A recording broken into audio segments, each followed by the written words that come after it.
We thought SAPS is the most corrupt body in South Africa, but what we have been hearing at the Madlanga Commission has changed our perspectives, and we can clearly see now that IDAC is the headquarter of corruption in the country. From their boss Andrea Johnson to Fidel Adams and their cartel members like Bheki Cele, General Khan and Mzansi, none of them are worth being leaders. Rapetsu, a junior officer at IDAC, has bravely come out to expose all the lies told by Andrea Johnson and Fidel Adams.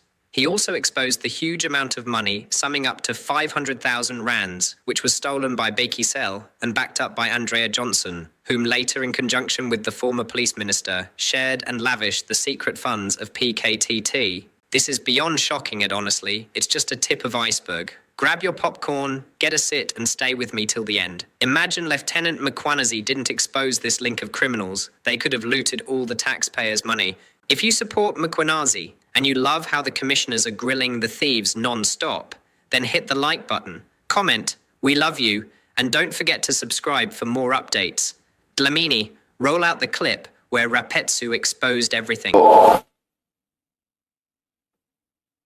She just, I don't know how to explain, just push it to me, and the way she pushed it to me, the way she was after looking, I understood to say, I must check this thing quick.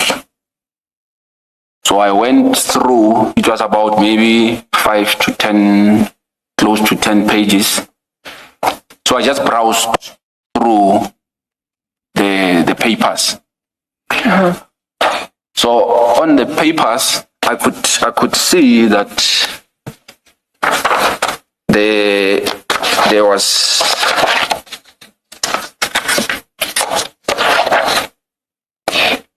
maybe to assist you, you describe what you saw in the papers at paragraph 21 of your statement. Yeah. The papers you refer to are the pages of this affidavit. Yes, it was the pages, correct, Chair.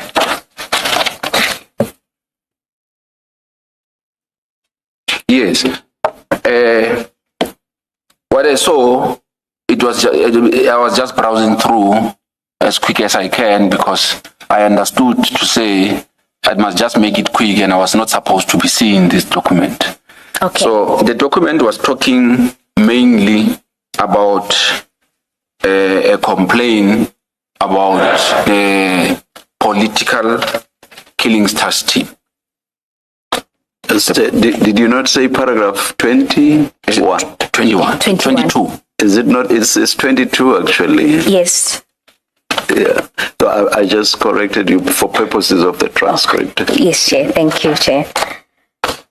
So it substantially spoke about the PKTT. That is correct, Chair. What in relation to the PKTT? So the lines that I have seen, it was talking about, it was a complaint about the accommodation of the PKTT, where it was talking about how lavish was it, and there was an issue about the laundry and the costs of how the laundry for the members of PKTT was costing. I think it was something like about between 400 and 500,000, something like that.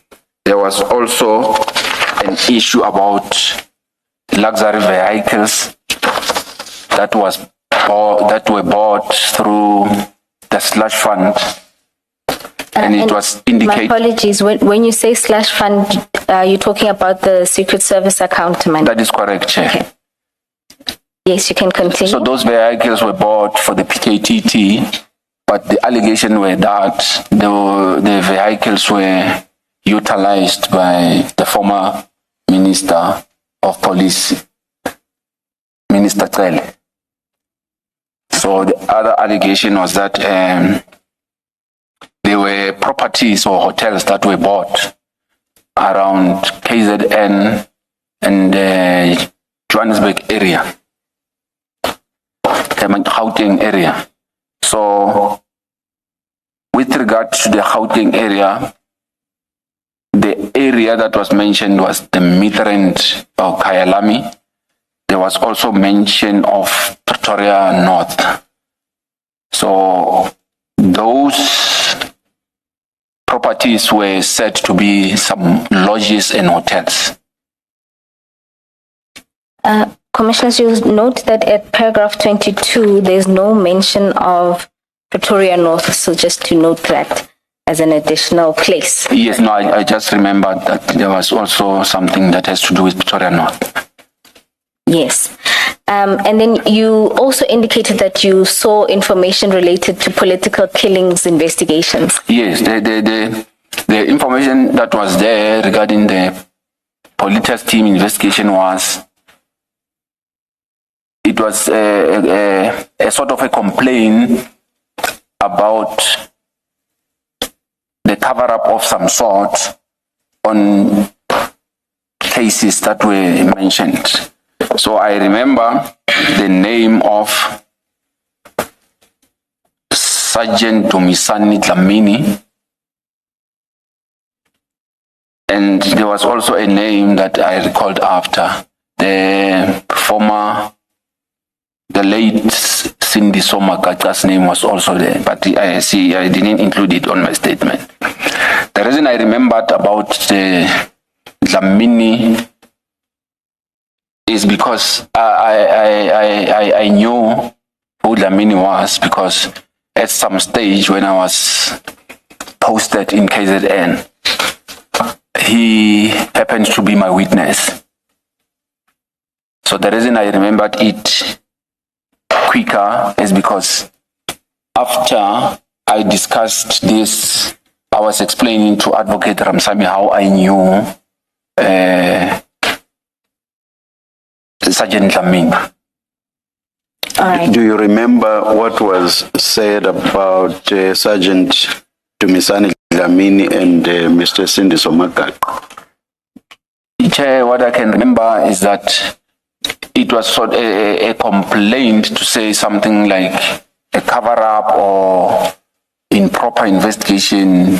Because I was just browsing through, I could just get the sense that that was what the complaint was about.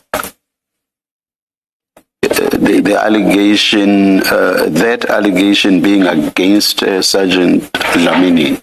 No. The allegations were mainly about the PKTT. So the information was trying to say that the PKTT... The request then that was made, or rather the instruction that was given for you to collect the dockets. At paragraph 20, you talk about having informed Mr. Sisoko first. Can you deal with what happens in that regard? Thank you very much, Chair. On the way to Valeria, I decided to phone Mr. Sisoko to inform him, or maybe to ask him if he knew about this new project. So Mr. Sisoko indicated that he didn't know anything about any project. So I tried just to brief him a bit to get him out of on speed about what I've seen and what I've been briefed on. But he said, no, it's fine, I must just continue with whatever that I'm continuing with. Then I get to... No, before you move past that, why did you call him in the first place? I called him mainly because, like as I've indicated, the chiefs and the management, he should be part of that. I thought that all the decisions about cases that are coming, he should know or maybe be part of that. So I was hoping that maybe he will share some light about actually what is happening there. So the purpose of you calling him was you wanted further information from him, not just notifying him of this instruction to go track the that is correct. And also I wanted to highlight to him what I've picked up already. And I wanted to get his feel about maybe he will be able to explain it better or something. What do you mean when you say what you've picked up already? No, what I'm saying, what I've picked up is the behavior of Mr. Padiachi already been briefed, and this one fighting for being a lead. So I wanted him, maybe he can be able to clarify what is actually happening here. So you wanted to talk to him about the matters that you said were matters of concern to you. That's what you wanted to engage him on. Yes, that is correct, Chair. And then you just note that it was concerning to you that in the call, it sounded as if he had no knowledge of this. That is correct, Chair. The way he was responding, he was now asking me more questions when I was supposed to be asking him to say what is happening. So I was actually shocked that he doesn't know anything about this. Why did you expect that he would know? He should know. He is the head of operation, and from what I understood, that he should know about what is in his space and other things. But it turned out that he was, I don't know if I would say he was not informed, or I don't know how to put it, but I expected him to know. Because he's head of investigations. That is correct, Chair. So in your experience, in all matters that you were involved in, he would always be in the know, so he would always know about them. That is correct, Chair. All right. Okay. Thank you. Then let's move to page 9 of your statement, where you deal with collection of the docket. Mr. Adams, we interview him. He provides us with further information that we asked for. Just to cut the matter short, we obtained the supplementary affidavits, 4 supplementary affidavits. The 4 supplementary affidavits were commissioned by myself. So, before we go too far into the commissioning, perhaps let's start with what was the purpose of your consultation? The purpose of the consultation was to provide Mr. Adams with an opportunity to clarify issues about the dockets. And before that, we became aware that he was complaining that he could not have put most of the information in the dockets. So we wanted to find out from him what more did he have to give to us. Okay, and through that process, you were then with him preparing supplementary affidavits. That is correct. Would this be supplementary to the A1 statements that were in the dockets? That is correct. Now, I just want to use one as an example, one of the supplementary affidavits. If we can go to file 9, page 3485, I think is where the first one is.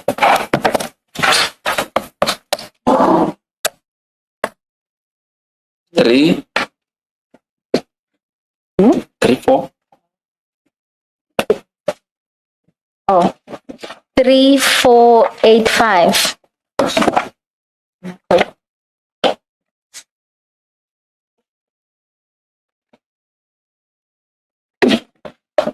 I'm the commissioners in chair. Okay, so you will see there.